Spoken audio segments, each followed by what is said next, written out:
이 땅에서 위대한 삶을 살았던 그러한 분들이 있습니다.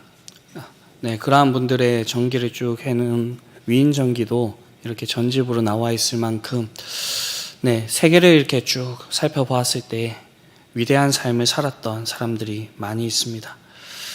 그러나 그 위인들보다 더 위대한 삶을 사셨던 분이 한 분이 계십니다. 그분은 바로 예수님입니다. 예수님께서 왜 그분들보다 더 위대한 삶을 사셨는가라고 했을 때에 예수님께서는 자신의 목숨을 많은 사람들의 대속물로 주려 하셨기 때문입니다. 실제로 그렇게 하셨고요. 그래서 예수님께서는 자신의 온 목적에 대해서 말씀하시면서 인자가 온 것은 섬김을 받으려 함이 아니라 도리어 섬기려 하고 자기 목숨을 많은 사람의 대속물로 주려 함이라 라고 그렇게 말씀을 하셨습니다.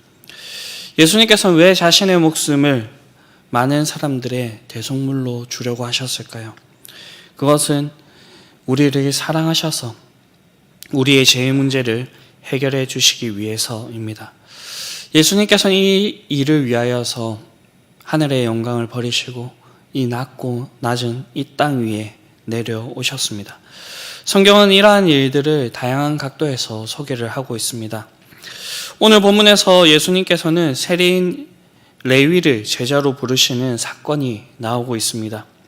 이 장면을 통하여서 예수님께서는 건강한 자에게는 의사가 쓸데가 없고 병든 자라야 쓸데가 있나니 내가 의인을 부르러 온 것이 아니요 죄인을 불러 회개시키러 왔노라 라고 그렇게 말씀하고 있습니다. 이 세상에 죄라는 중한 병에 걸려서 죽지 않을 사람이 아무도 없었는데 예수님께서는 그들을 구원하시기 위해서 이 땅에 오셨다.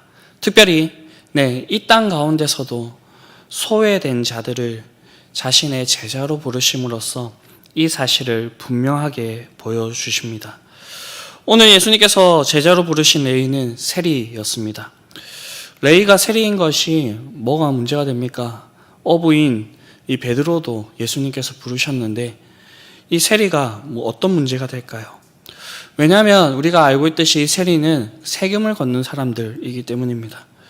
그런데 세리는 예수님 당시에 유대인들에게 심하게 미움을 받았습니다. 이 유대인으로서 취급을 받지는 못하였고 그 종교적 제의에서도 모두 다 이렇게 배척받는 그러한 존재였습니다. 여기에는 크게 세 가지의 이유가 있었습니다. 먼저는 세리는 이 유대 땅을 정복하고 있는 로마 정부를 위해서 봉사하던 사람들이었기 때문입니다. 그 당시에 유대 땅에 있었던 대부분의 세리들은 유대인들이었는데 다른 유대인들의 눈에는 그들이 조국을 배신한 그러한 사람들로 보였을 것입니다. 저희 이제 나라도 아픈 역사가 있는데 마치 일제강점기 시대의 친일파와 같은 그러한 느낌일 것입니다. 당연히 유대 사회에서 그들은 배척당했으며 단절되었고요, 소외당하였습니다. 그래도 지금 시대적 상황이 그러니까 나라를 뺏겼으니 어쩔 수 없지 않느냐 이렇게 참작을 해주면서 이 세리들을 좋게 봐줄 수도 있지만 대부분의 세리들은 자신의 동족들을 속이고 그리고 부정직한 그러한 모습으로서 자신들의 재산을 모았던 사람들이었습니다. 이 당시에 로마 정부가 세리들에게 묵인해 줬던 내용이 하나가 있는데요. 그것이 무엇이냐면 세금이 이제 100만 원을 걷어야 되면 이 세리들이 200만 원, 300만 원을 거두더라도 그것을 묵인해 줬다라는 것입니다. 로마가 이렇게 했던 이유는 이 당시에 세리들이 이제 이렇게 세금을 거둠으로써 로마의 앞잡이로서 이렇게 활동함으로써 이 동족들에게 미움을 받을 것을 알았기 때문입니다. 그래서 이 로마는 이 세리들에 대한 보상으로서 얼마를 걷든지 상관없이 그것을 묵인해 줬습니다. 그래서 세리들은 탐욕스럽게 그 권리를 악용했습니다. 그들이 모을 수 있는 최대치만큼 이렇게 동족 유대인들에게 세금을 걷었고요. 그리고 더 나아가서는 탈세를 하려고 하는 이 부자들에게는 이렇게 뇌물을 받고 탈세를 도와주었고요. 그리고 일반 시민들을 거의 강탈하다시피 그렇게 했습니다. 그래서 대부분의 세리들은 부자였습니다. 마지막으로는 세리들은 하나님께만 속한 권리들을 취하였다라고 이렇게 유대인들은 생각을 했습니다. 유대인들은 선민의식이 아주 강했습니다. 그리고 이 구약의 성경을 통하여서 하나님만이 우리들의 진정한 왕이다라는 것을 이제 그들이 강한 신념을 가지고 그렇게 살아갔습니다. 그런데 이들은 이 로마가 하나님께서 이렇게 그들 위에 세우신 통치자라고 그렇게 인정하지 않았습니다. 하나님께서 직접 기름을 부으시고 그렇게 세우신 그 왕만이 우리를 다스릴 수 있다라고 그렇게 생각을 했습니다. 그렇기 때문에 하나님께서 정식으로 세운 이 땅의 통치자들이 아닌 이 로마에게 이렇게 세금을 내는 것, 그것은 하나님의 권리를 모욕하고 부정하는 것이었습니다. 그래서 예수님께서 사역하시는 그 당시에도 이것이 아주 뜨거운 감자였습니다. 바리새인들과 헤롯 당원들이 함께 예수님께 와서 예수님을 넘어뜨리려고 가이사에게 세금을 바치는 것이 옳은가에 대해서 이렇게 질문했던 적이 있었습니다. 예수님께서는 이 글과 형상이 누구의 것이냐라고 얘기를 하시면서 가이사의 것은 가이사에게, 하나님의 것은 하나님께 바치라라고 그렇게 말씀을 하셨습니다.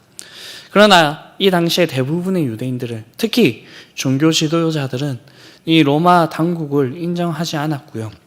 그렇기 때문에 그들을 위하여서 일하는 이 세리들을 인정하지 않고 배척하였습니다.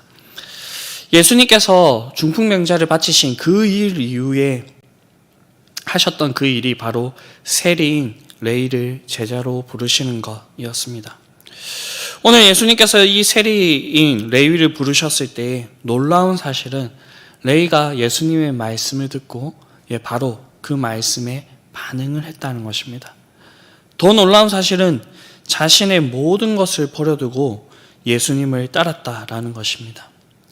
대부분의 세리들이 부자였다라고 앞서서 얘기를 했는데 이 당시 레위도 매우 부자였던 것 같습니다. 왜냐하면 레위가 큰 잔치를 열었다는 것은 그가 재력이 있다는 것을 얘기하는 것이고요.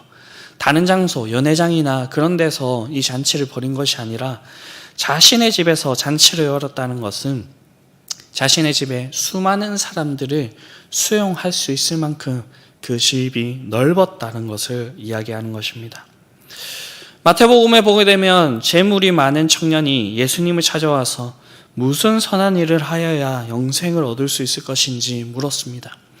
이에 예수님께서는 계명을 지키라 라고 그렇게 얘기를 합니다.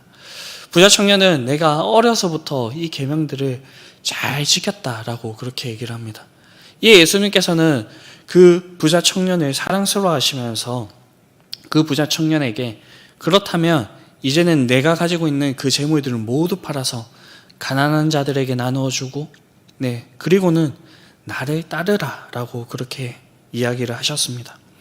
그러나 그 청년이 재물이 많음으로 이 말씀을 듣고 근심하여서 돌아갔다라고 그렇게 얘기를 하고 있습니다. 이에 예수님께서 이어서 하신 말씀이 무엇이냐면 낙타가 바늘귀로 들어가는 것이 부자가 하나님 나라에 들어가는 것보다 쉽다라고 그렇게 말씀을 하였습니다.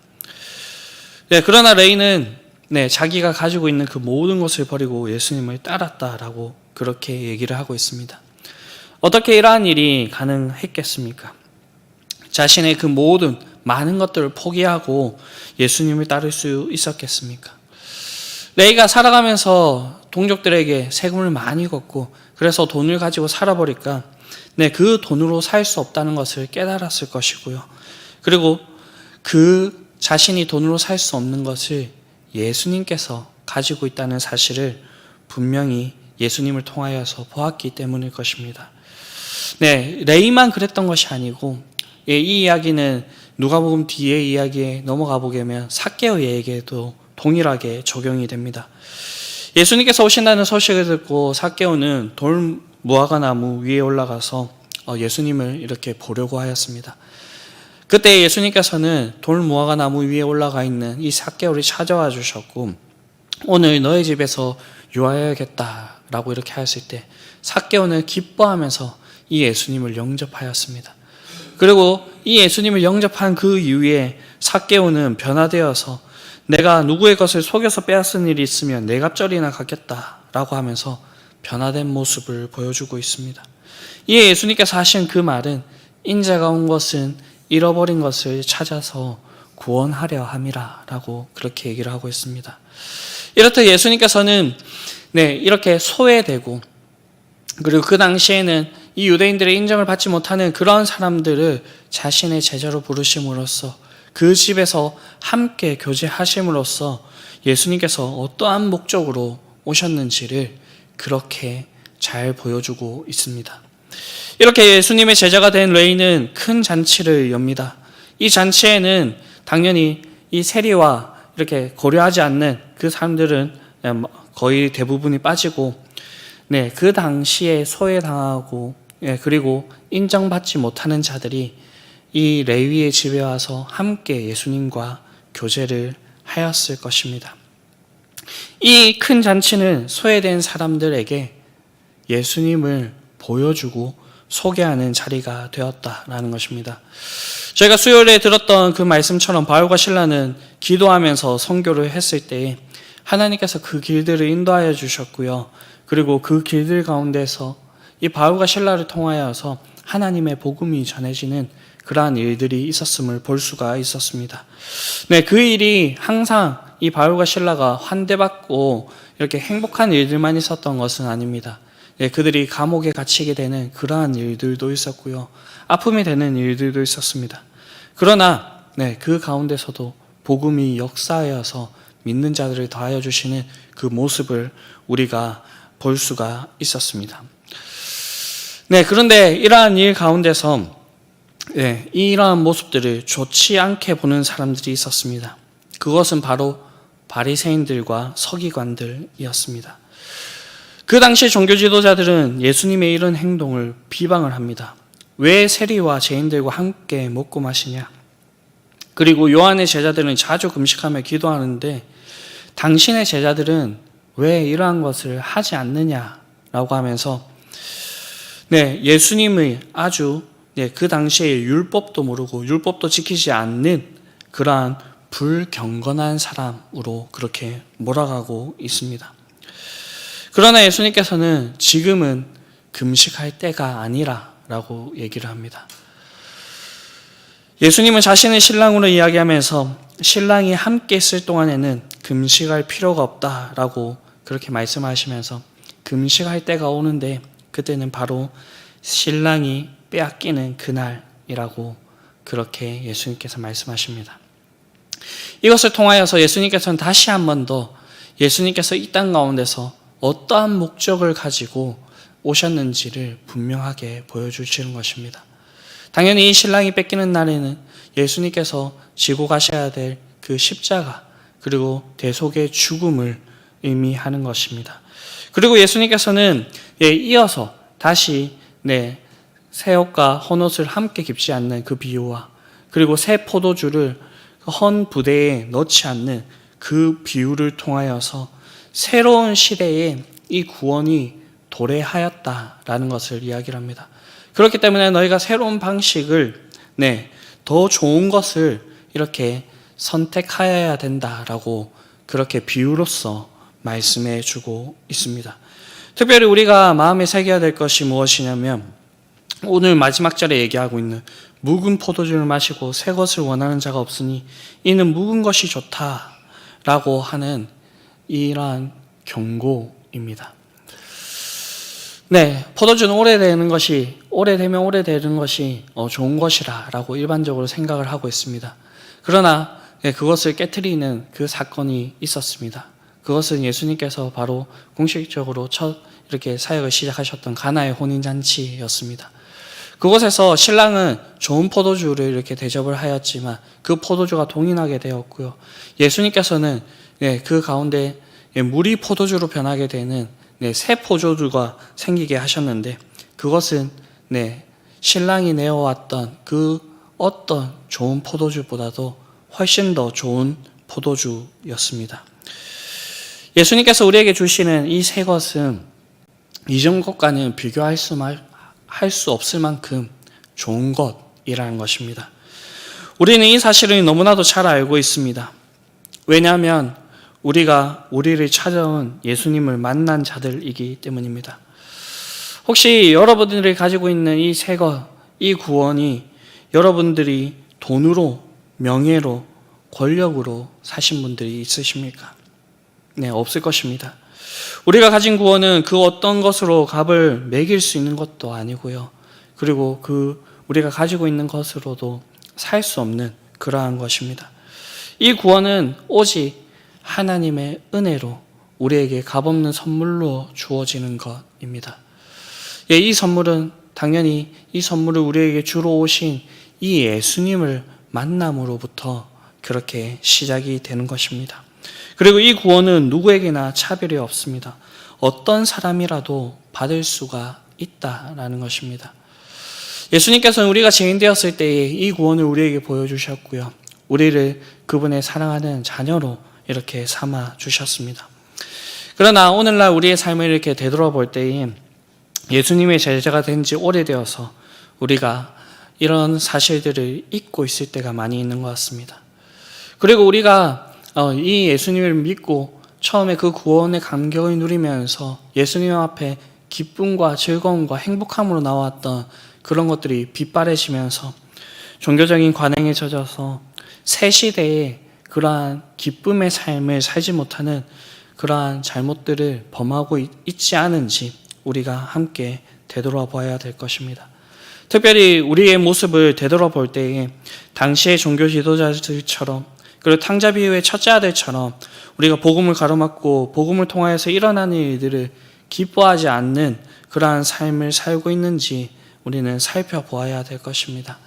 성경에서는 수많은 곳에서도 고아와 가부 그리고 나그네된 자들을 잘 살펴야 되는 것, 그리고 우리의 삶 주변에서 가난한 자, 약자, 소외된 자들에게 우리가 그들에게 잘해야 되며 그들에게도 복음을 우리가 부자에게 하는 것 같이 차별 없이 전해야 된다라고 그렇게 반복되어서 이야기를 하고 있습니다. 그 말은 반복된다는 그 말은 우리가 그렇게 잘 살지 못한다라는 것이 되고요. 이것이 우리의 힘만으로 잘 되지 않는다라는 것을 의미하는 것입니다. 그렇기 때문에 우리가 생각해야 되는 것은 우리를 사랑하여 주셔서 우리를 찾아와 주셔서 우리를 만나 주신 그 예수님을 기억하는 것입니다. 예수님께서는 이 세상을 사랑하셔서 이 땅 가운데 오셨고요. 자신의 모든 것을 내어 주셨다라는 것입니다. 이 새벽에 이러한 사실을 기억하시면서 자신을 돌아볼 수 있는 시간이 되었으면 좋겠습니다. 그렇게 함으로써 우리의 첫사랑을 회복하며 우리가 다시 한 번 더 복음을 위하여서 누구에게나 차별 없이 예수님께서 자신의 모든 것을 들어가면서 주셨던 이 구원을 온전히 전할 수 있는 저와 여러분들이 될 수 있게 되기를 간절히 바랍니다. 주기도문 하시겠습니다. 하늘에 계신 우리 아버지, 아버지의 이름을 거룩하게 하시며 아버지의 나라가 오게 하시며 아버지의 뜻이 하늘에서와 같이 땅에서도 이루어지게 하소서.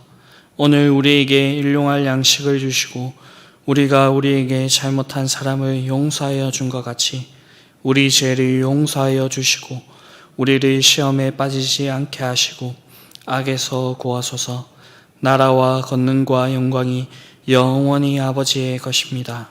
아멘.